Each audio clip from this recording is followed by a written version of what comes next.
by definition, when we invest in a company, we are looking for companies that we think can grow very big. Our current fund is $600 million in size, which makes us a mid-sized firm certainly for Silicon Valley in terms of venture firms, and really globally these days. That's kind of a good solid medium fund size. And so if you figure, the average venture firm is going to own somewhere between maybe high-end 25, low-end 5% of a company, and you then do the math on how much of a return a venture fund needs in any one particular deal, one deal to make it worthwhile,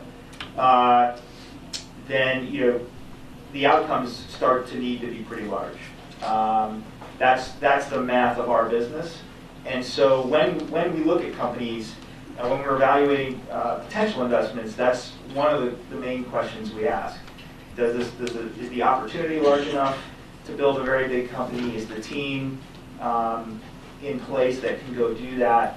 And so from the get-go, that's how we think about things. Now, I know that the topic of this panel is sell fast or go big.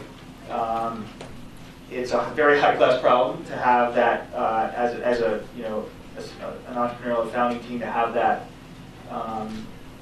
choice to make. And some of our companies ultimately then have that choice, and navigating through that is always an interesting conversation for everyone. So Dan, let me throw it over to you then very quickly. I mean, if you can sort of sum up quickly your three experiences you mentioned here, and what you kind of learned from that along the lines of that question. I'm a framework kind of guy, so my sense is there are three questions you have to ask yourself. Is it possible to grow big? Is there something that prevents you from growing big? And will the market allow you to grow big? My big takeaway is, so I sold one company pretty late in the game and passed up an opportunity to sell it that I should have taken. And my big learning there was, you want to get the right spot on the trajectory. And then my most educational experience occurred in February of 2000 when I was in the room, not in one of these buildings, but nearby, when an executive from Microsoft said, under no circumstances will we pay more than $1 billion for this company. And we said, well, then I guess there's not much to talk about, is there? Now, we were on file at what we thought was going to be $1.5 billion plus valuation. So, there were mitigating factors, but it turned out to be February of 2000, and after March 10th or whatever it was, there were no more IPOs. So, timing is everything.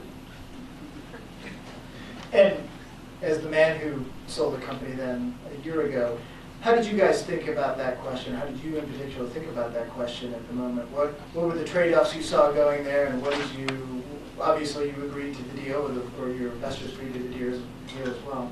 Yeah, so first off, let's be clear. Any entrepreneur that has an opportunity to think about whether to sell fast or go big is really, really freaking lucky, right? I mean, because it's like 1% of entrepreneurs will have that problem. Let's be real. So not every time you get a shot at it do you get to ask yourself that question. Sometimes in my career I've been able to look at that and been able to go actually ask that question and make moves around it. Threadbox wasn't one of those. Threadbox was a situation where we started out as a social email service, sort of a group-based email service. And this was like right after, I guess we founded Fall Away. You guys remember what happened at Fall Away, right? It was like, we can get money out of our ATMs, at that point in time. So we took the thing to market, and actually we sort of nurtured the company along and figured out who our audience really was, and it turns out it was a small business collaboration product for small businesses. We ended up in your market, actually, and so it was like, we were sitting there, I remember talking to our investors, and we're like, okay, we've got 8 months of runway left. What do you guys want to do? We know what it costs to buy a customer now. We know what we can make off them over some period of time. We know we've got a great product, we've got great engagement. Do we invest more into this thing, or do we get out? With 8 months runway, asking this question in the boardroom, right? And they're like, well, let's look around the marketplace. There's been no exits in that space yet. Box hasn't exited, Zombie hasn't exited, Yammer hasn't exited. The list goes on and on. Right? That was the space we were in. But to your point earlier, you look at the market conditions, and that's how you make these decisions. And you go, okay, are we going to get in late and have to raise $40 million, and are we going to spend 4 years doing this to get to what we don't know yet, right? So you ask all these questions. And at the end, we thought, you know what, we have opportunities to sell. There's folks that are interested, so let's pursue those and get, so, you know, look at the best scenario we can, and you make the best move at that time. That's what we did.